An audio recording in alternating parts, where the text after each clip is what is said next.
எல்லாத்துக்கும் வணக்கம். Welcome to post market ரிப்போர்ட்டுங்க. எப்போ போல ஓவரால் மார்க்கெட் கண்டிஷன்ஸ் டிஸ்கஸ் பண்ணிடலாம். அதுக்கப்புறமா நம்ம இந்த Nifty futures and bank Nifty ஃபியூச்சர்ஸோட மூவ பேசுவோம். ஃபர்ஸ்ட் ஆஃப் ஆல் இந்த ஓவரால் மார்க்கெட் கண்டிஷன் வந்து கண்டிஷனா இருக்கான கண்டிஷனா இல்ல. கண்ணா பின்னான்னு ட்ரம்ப் குதறி போட்டிருக்கிறார். முந்தானேத்து ஏதோ நல்ல பையன் மாதிரி நாங்க வாரிலிருந்து எக்ஸிட் ஆகிறோம் அது இதுன்னு அவரை நம்பி மார்க்கெட் வேற கொஞ்சம் ரேலி ஆச்சு. அப்புறம் நேத்து மனுஷன் என்ன நினைச்சாருன்னு தெரியல. அதெல்லாம் முடியாது, அடுத்த 2 வாரத்துல நாங்க பயங்கரமா ஸ்ட்ரைக் பண்ண போறோம். அதுலயும் ஒரு டைலாக் வேற, இன்னும் 2 வாக்குல வந்து நாங்க அடிக்கிற அடியில ஈரான் வந்து ஸ்டோனேஜுக்கே போயிரும் அப்படின்னு. இப்போ ஈரான் ஸ்டோனேஜுக்கு போதோ இல்லையோ, உலகத்துல இருக்கிற எல்லாரும் அந்த மாதிரி போயிருவாங்க போல இருக்கு. பெட்ரோல் விலை ஏறி போய் எவனும் வண்டியில பெட்ரோல் அடிக்க முடியாம அவன் தள்ளி நடந்து மாட்டு வண்டி ஓட்டக்கூடிய கண்டிஷனுக்கு வந்தாலும் வந்துருவான். இவர் தொடர்ந்து இந்த வாரம் கன்டினியூ பண்ணிக்கிட்டே இருந்தாங்கன்னா ஈரானும் சும்மா இருக்கிற மாதிரி தெரியல.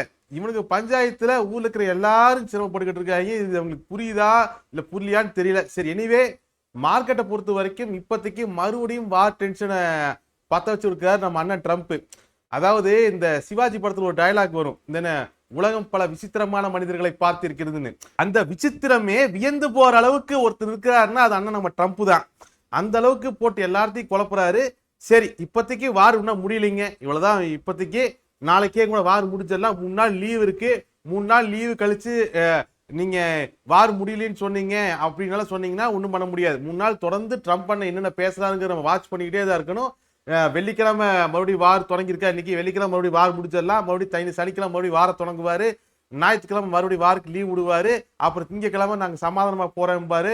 இப்படியே தான் ஓடிக்கிட்டு இருக்க போகுது. எனக்கு தெரிஞ்சு இன்னும் அந்த யுஎஸோட மிட் டேர்ம் எலெக்ஷன் தொடங்குற வரைக்கும் இந்த ஸ்டாண்டை மாறி மாறி இவர் எடுத்துக்கிட்டு இருக்கிறதுக்கு தான் வாய்ப்பு அதிகமா இருக்கு.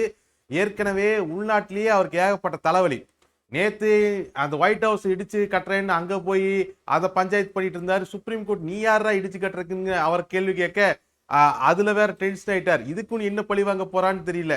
ஆல்ரெடி இந்த நோ கிங்னு சொல்லிட்டு பெரிய அளவுல பேரணி எல்லாம் ட்ரம்ப் மேல நடத்திட்டு இருக்காங்க. நீங்க நியூஸ்ல பாத்துக்கிட்டு தான் இருப்பீங்க. மனுஷன் இவ்வளோ பிரஷரையும் தாங்கிட்டு இவ்வளோ பஞ்சாயத்துகளையும் தாங்கிட்டு இருந்தாலும் நான் பிடிச்ச முயலுக்கு 3 கால்னே வாழ்ந்துட்டு இருக்கிறாருன்னா உண்மையாலுமே அவரோட திறமையை பாராட்டணும். அதெல்லாம் நம்ம குறைய சொல்ல முடியாது. பட் வந்து அவரோட திறமையும் அவருடைய நாலேஜையும் காமிக்கிறதுல பாதிக்கப்படுறது என்னமோ நம்மள மாதிரியான ஆட்கள் தான். சரி, ஸோ ரொம்ப சுருக்கமா முடிச்சிட்டோம்னா இப்போதைக்கு மறுபடியும் வார் த்ரெட் இருக்கு. இந்த வார் பெரிய அளவுல எக்ஸ்கலேட் ஆகும். இந்த டீல் எதுவும் நடக்கலைன்னா உடனடியாக ஏதாவது டீலுக்கு வாங்க, இல்லைன்னா பெரிய அளவுல எக்ஸ்கலேட் பண்ணி ஸ்டோனேஜ் கொண்டு போவேன்னு சொல்லியிருக்காரு. ஸோ இதனால மார்க்கெட்டோடைய ஓவரால் மேக்ரோ எக்கனாமிக்ஸ் மறுபடியும் வீக் ஆயிருக்கு. ஆயில் பிரைஸ் ஹைக் ஆயிருக்கு. அதுல எந்த விதமான குழப்பமும் கிடையாது. மீன்வைல் இந்தியாவை பொறுத்த வரைக்குமே ஒரு பாசிட்டிவான நியூஸ் தான்.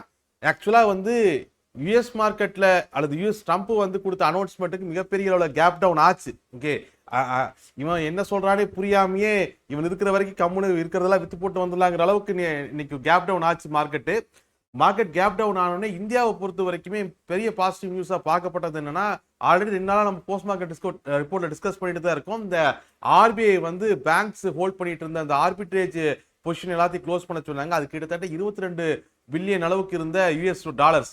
அதை கிட்டத்தட்ட ஆஃப்ஷோர் மார்க்கெட் ஆன்ஷோர் மார்க்கெட்ல எல்லாத்தையும் வித்து அதை 100 மில்லியனுக்கு பேங்க்ஸ் எல்லாம் கம்மி பண்றாங்க. ஸோ அது பெருமளவுல யுஎஸ் டாலர் சேல் பண்ணதுனால லிக்விடிட்டி ரொம்ப அதிகமாகிடுச்சு. இதனால கிட்டத்தட்ட ஒரே நாள்ல ₹1.70 வரைக்கும் ருப்பி ஸ்ட்ராங் ஆச்சு.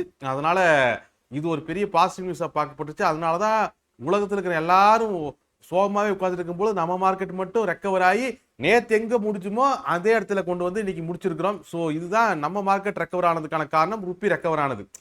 இதுலயுமே சுவாரஸ்யமான பஞ்சாயத்து என்னன்னா, ருப்பி ரெக்கவர் ஆச்சா, ருப்பி ரெக்கவர் ஆனா யாருக்கு வந்து மிகப்பெரிய டிஸ்அட்வான்டேஜ்? ஐடி கம்பெனிகளுக்கு தான் டிஸ்அட்வான்டேஜ். ஆனா அவன் தான் வந்து எக்ஸ்போர்ட் பண்றான், பேமெண்ட் எல்லாம் டாலர்ல வாங்குவான். ஓகே, ஐடி கம்பெனிகளுக்கு ருப்பி ரெக்கவர் ஆகிறது அப்படிங்கிறது மிகப்பெரிய டிஸ்அட்வான்டேஜ். ஆனா அவனோட இன்கம் பாதிக்கும். ஆனா இன்னைக்கு ருப்பி ரெக்கவர் ஆனதுக்கு ஏறினது ஐடி கம்பெனி தான். இது ரெக்கவர் ஆனதுக்கு பெருசா ஐடி கம்பெனி தான் ஏறிச்சு. சரி, இன்னொருத்தனுக்கு யாருக்கு இன்னைக்கு டிஸ்அட்வான்டேஜ்னா பேங்கிங் இண்டஸ்ட்ரீஸ்க்கு. பேங்கிங் இண்டஸ்ட்ரீஸை பொறுத்த வரைக்குமே பெரிய அளவில் ஹெச் பொசிஷன்ஸை உடனடியாக க்ளோஸ் பண்ண வேண்டிய கட்டாயத்துக்கு எல்லா பேங்க்ஸுமே போச்சு. இது அவங்க மேக்ஸிமம் லாஸ்ட்ல க்ளோஸ் பண்றதுக்கு தான் வாய்ப்புகள் அதிகம். ஸோ இது பேங்கிங் இண்டஸ்ட்ரிக்குமே ஹெச் பொசிஷன்ஸ் வேற பெரிய அளவில் கம்மி பண்ணியிருக்காங்க. ஆர்பிட்ரேஜ் பொசிஷன்ஸ் சுத்தமாக கம்மி பண்ணியிருக்காங்க. ஸோ அப்படி இருக்கிற பட்சத்தில் பேங்கிங்குமே இது நெகட்டிவ் நியூஸ் தான். ஆனாலும் இருந்தாலும் பேங்கிங் ஸ்டாக்ஸ் தான் ஏறிச்சு. இன்னைக்கு மொத்தமாக ஏறினது ஐடி ஸ்டாக்கும் பேங்கிங் ஸ்டாக்ஸும். சரி, என்னடா காரணம்? ருப்பி வந்து இந்த அளவுக்கு ரெக்கவர் ஆகுது. ருப்பி ரெக்கவர் ஆகும் பொழுது ஐடி ஸ்டாக்ஸ் ஃபால் தான் ஆகணும், ஏன்டா ஏத்துறீங்க அப்படின்னு கேட்டா அது நாளைக்கு இறங்குமல்லங்கிறான். ருப்பி வந்து அதாவது அவன் என்ன சொல்ல வர்றான்னா, ருப்பி வந்து இன்னைக்கு ரெக்கவர் ஆனது அப்படிங்கிறது ஒரு டெம்பரவரி மெஷர் தான். இந்த லிக்விடிட்டியை ஆர்பிஐயோட கண்ட்ரோல்ல புஷ் பண்ணதுனால இது நடந்துச்சு. ஸோ தொடர்ந்து வந்து ருப்பி இதே லெவல் இருக்குன்னு சொல்ல முடியாது. ஏன்னா க்ரூட் ஆயில் தொடர்ந்து இன்க்ரீஸ் ஆகிற பட்சத்தில் மறுபடியும் ருப்பி வீக்கன் ஆகி பெரியல இறங்கிடும். அதனால நாங்க வந்து முன்னெச்சரிக்கையா ஐடி ஸ்டாக் இன்னைக்கே வாங்கி வச்சோம்னு ஒரு விளக்கம் கொடுத்தாங்க பாருங்க. அதுக்கு பருத்தி மூட்டை குடோன்லயே எடுத்துட்டு போட்டுமே அப்படிங்கிற மாதிரி தான் இருந்துச்சு. ஸோ ஐடி ஸ்டாக்ஸ் இன்னைக்கு ரெக்கவர் ஆனது அப்படிங்கிறதுக்கும் ஆக்சுவல் லாஜிக் பிஹைண்ட் தட் அப்படின்னு பார்த்தோம்னா இன்னைக்கு ருப்பி வந்து ஸ்ட்ரென்த் ஆகி ₹1.70 ஸ்ட்ரென்த் ஆகி மேலே வந்ததுக்கு ஐடி ஸ்டாக்ஸ் இறங்கணும். ஆனால் இன்னைக்கு ஏறிச்சு. அது என்னன்னா ஃபியூச்சர்ல மறுபடியும் டாலர் வீக் ஆகும், சரி ருப்பி வீக் ஆகும் அப்படிங்கிற எக்ஸ்பெக்டேஷன், அந்த எக்ஸ்பெக்டேஷன் ரொம்ப ஸ்ட்ராங்கா இருக்கு. ரெண்டாவது இன்னைக்கு ஐடி ஸ்டாக்ஸ்ல இன்னொரு முக்கியமான நியூஸ் அப்படிங்கிறது இந்த ஆந்த்ரோபிக், அந்த கிளாடு. அவங்க ஒன்றும் இல்லை, ஏதோ அப்டேட் பண்றேன், ஏதோ சாஃப்ட்வேர் அப்டேட் பண்றேன்னு உட்கார்ந்துட்டு இருந்தவனுங்க ஒரு 5 லட்சம் கோட் லைனை வந்து அப்டேட் பண்ணும்போது தெரியாம லீக் ஆகி போச்சு நெட்ல. அது லீக் ஆகி 2 செகண்ட்ல கண்டுபிடிச்சிட்டாங்க. ஆனா அந்த 2 செகண்ட்ல அந்த கோடை கிட்டத்தட்ட 3 லட்சம் காப்பி பரவிருச்சு. ஆப்வியஸ்லி ஒரு முக்கியமான கோடு வந்து ஆந்த்ரோபிக்கோட கோடு வந்து பரவிருச்சு. பட் அது வந்து கோர் கோடு இல்லை, ஒரு அப்டேட்டுக்கான ஒரு கோடு தான். ஸோ அந்த கோடை 4-5 பிச்சு அதை பத்தி நீங்க நிறைய டிஸ்கஷன் போயிட்டு இருந்துச்சு. அதுல ஒரு பார்ட், ஒரு அப்டேட் என்னன்னா இந்த பட்டின்னு சொல்லிட்டு எதுவும் அப்டேட். அது என்னன்னா நம்ம ப்ராம்ப்ட் கொடுப்போம்ல, ஏஐல யூஸ் பண்றதுக்கு ப்ராம்ப்ட் கொடுப்போம்ல, இதை பண்ணு அதை பண்ணுன்னு. இப்போ அதுவே கொடுக்க வேண்டியது இல்லையா அந்த அப்டேட்ல? அதுவே கொடுக்க வேண்டியது இல்லையா? தூக்கிட்டு வந்து இன்ஸ்டால் பண்ணா இதுவே புரிஞ்சுக்கிட்டு இதுவே வேலை செய்யுமா? ஓகே, அந்த மாதிரி ஒரு சாட் பாட் ஒன்று. அப்புறம் வந்து நிறைய அப்டேட்ஸ் அது டிஸ்கஸ் பண்ணியிருந்தாங்க. அது ரொம்ப ஐடியா இருந்து நம்ம ஐடி விட்டு வந்து 20 வருஷம் ஆச்சு, அதனால பெருசா அது புரியல. ஸோ இந்த கிளாடோடைய இந்த லீக் வந்து ஹியூமன் எரர் தான். இது வந்து ஹேக் இல்லை, இது வந்து யாரும் ஹேக் எல்லாம் பண்ணல, இது ஹியூமன் எரர். அப்டேட் பண்ணும்போது தெரியாம லீக் ஆயிருச்சு அப்படின்னு வந்து ஆந்த்ரோபிக் சைட்ல இன்ஃபர்மேஷன் கொடுத்துருக்காங்க. பட் உண்மையாலுமே அந்த கோடோடைய அவுட்புட் அப்டேட்ஸை வச்சு பார்க்கும் பொழுது பெரிய அளவில் 2030 பெரிய அளவில் ஏஐனால ஜாப் போகும் ஐடி இண்டஸ்ட்ரியில்னு சொல்றாங்க இல்லையா? ஆனா வந்து அது கூடிய சீக்கிரமே அது 2027 வாக்கிலேயே இன்க்ரீஸ் ஆகிறதுக்கான வாய்ப்புகள் இருக்கு அப்படிங்கிறத புரிஞ்சுக்க முடியுது. அது அந்த கோட் ரிலீஸ் ஆகணும்னு அதை பற்றி நிறைய ஆர்டிகல்ஸ் வர ஆரம்பிச்சிருச்சு. ஸோ அந்த விஷயத்துல கேர்ஃபுல்லா இருக்கணும். அது ஒரு அப்டேட்டு. மற்றபடி பெரிய அளவுக்கான நியூஸஸ் எல்லாம் ஒன்றும் இல்லை. ஓகே, ட்ரம்ப் வந்து மார்க்கெட்டை கீழே தள்ளினாலும் ருப்பியோட ரெக்கவரி மார்க்கெட்டை மறுபடியும் மேலே தள்ளி 2 பக்கம் ஒரே இடத்துல நிறுத்தி வச்சிருக்காங்க. இவ்வளோதான். 3 நாள் லீவ் இருக்கு. 3 நாள்ல அண்ணன் ட்ரம்ப் என்னென்ன பண்றாருன்னு தெரியல. பட் அவரை பத்தி கண்டுக்காதீங்க. ஓகே, கண்டுக்காம போய் 3 நாள் ரெஸ்ட் எடுங்க, மார்க்கெட்டை ஃப்ரீயா விடுங்க. இந்த 3 நாள் லீவ்ல போன ஃபைனான்சியல் இயரோட ஸ்டேட்மெண்ட் டவுன்லோட் பண்ணி எல்லாம் ரெடி பண்ணி ஆடிட்டர் கொடுத்து டேக்ஸ் கட்டுறதுக்கு வழி பாருங்க. டேக்ஸ்ல வேற ஏகப்பட்ட சேஞ்சஸ் இந்த தடவை வந்திருக்கு. இந்த ஃபார்ம் 60 வந்து ஃபார்ம் 130 மாத்தி வச்சிருக்காங்க. நிறைய டேர்ம்ஸை மாத்திருக்காங்க.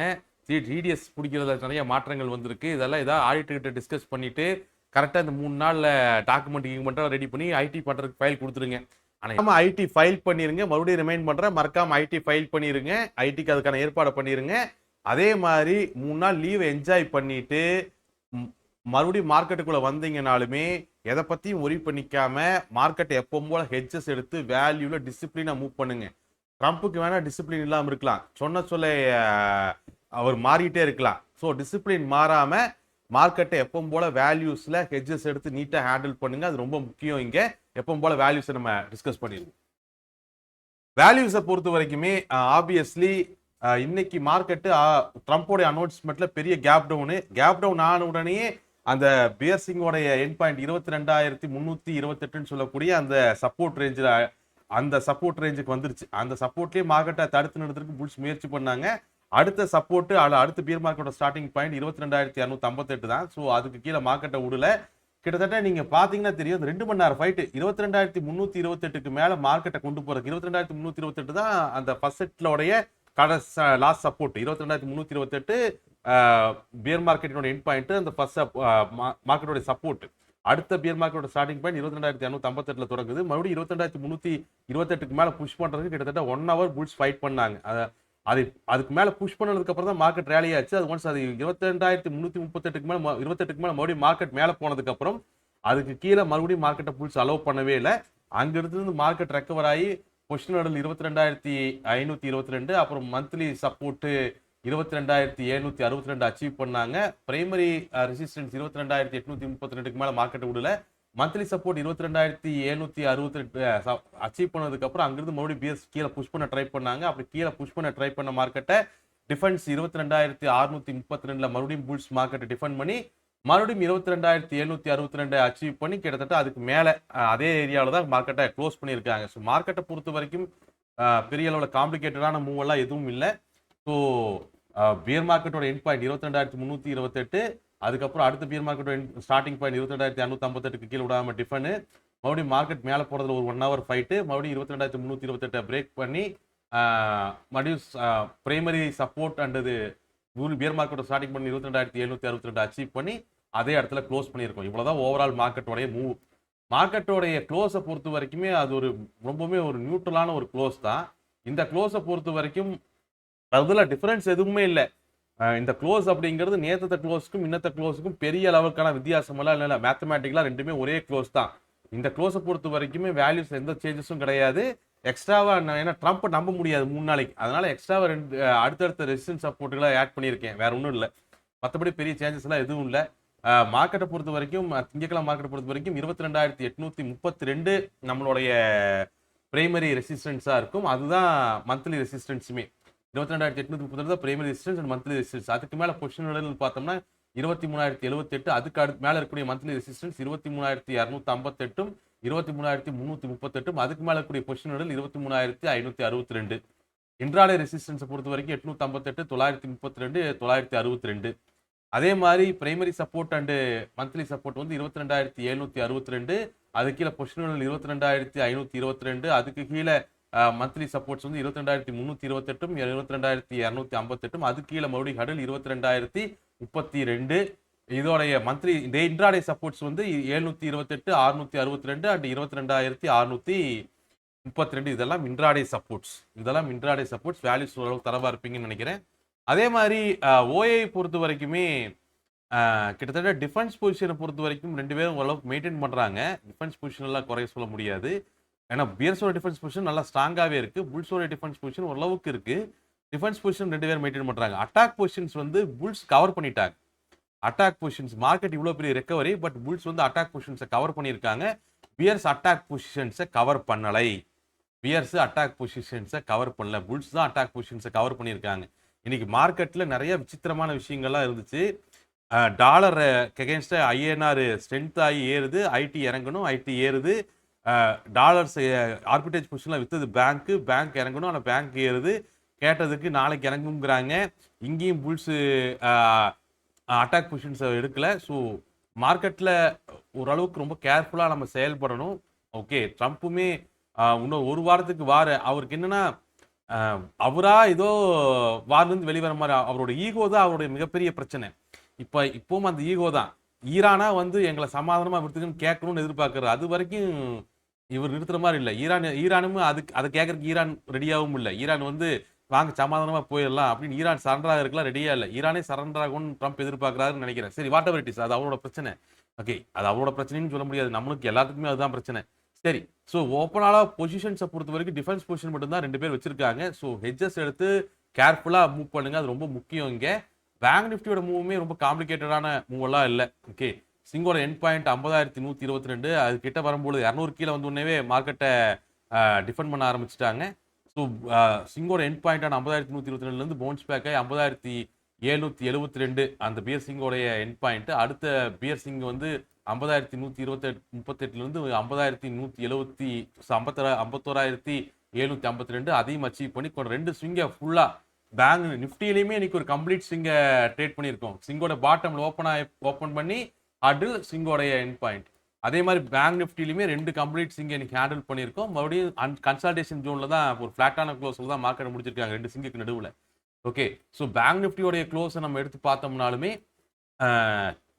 திங்கக்கிழமை பிரைமரி ரெசிஸ்டன்ஸ் வந்து 51,932, பிரைமரி சப்போர்ட் 51,862.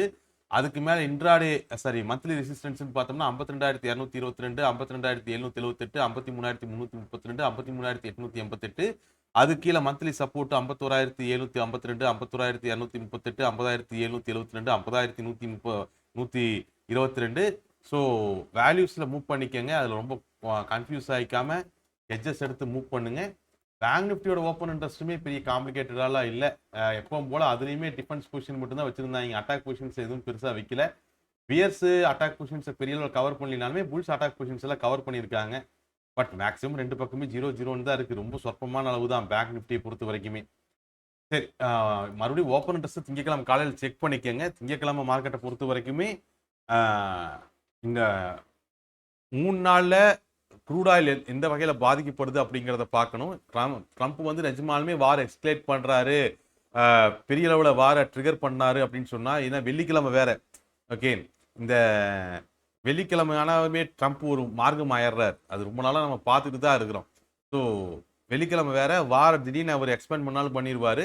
ஆனால் நீங்கள் அவரை நம்பவும் முடியாது. வெள்ளிக்கிழமை அதுவுமா இல்லை பரவாயில்ல நான் வாரம் வந்து நிறுத்திக்கிறேன்னு சொன்னாலும் சொல்லுவார். ஸோ ஒரு நிலை இல்லாத ஒரு ஸ்டேட்மெண்ட்டை தான் ட்ரம்ப் தொடர்ந்து கொடுத்துக்கிட்டு இருக்காரு. ஒரு நாட்டோட அதிபர் ஒரு நாளும் மறுநாளும் மாறி மாறி ஸ்டேட்மெண்ட் கொடுக்கறத வந்து நான் கிட்டத்தட்ட 20 வருஷமா ட்ரேட் பண்ணிட்டு இருக்கேன். கிட்டத்தட்ட ட்ரம்ப்போட எரா அப்படிங்கிறது வந்து ஒரு மார்க்கெட்டை ஒரு ஸ்டேபிளாக நிறுத்த முடியாத ஒரு எராவாக தான் பார்க்க முடியுது. சரி பார்க்கலாம், வாட் எவர் இட் இஸ். எல்லாரும் ஹெட்ஜஸ் எடுத்து வச்சிருப்பீங்கன்னு நினைக்கிறேன். நம்ம நேரத்தை போஸ்ட் மார்க்கெட் ரிப்போர்ட்லேயே அதை டிஸ்கஸ் பண்ணோம். தயவு செஞ்சு 3 நாள் ஹெட்ஜஸ் எடுத்து வைங்க அப்படிங்கிறது. 3 நாள் போட்டு மறுபடியும் நியூஸஸ் எல்லாம் கேதர் பண்ணிக்கிட்டே இருக்காதிங்க.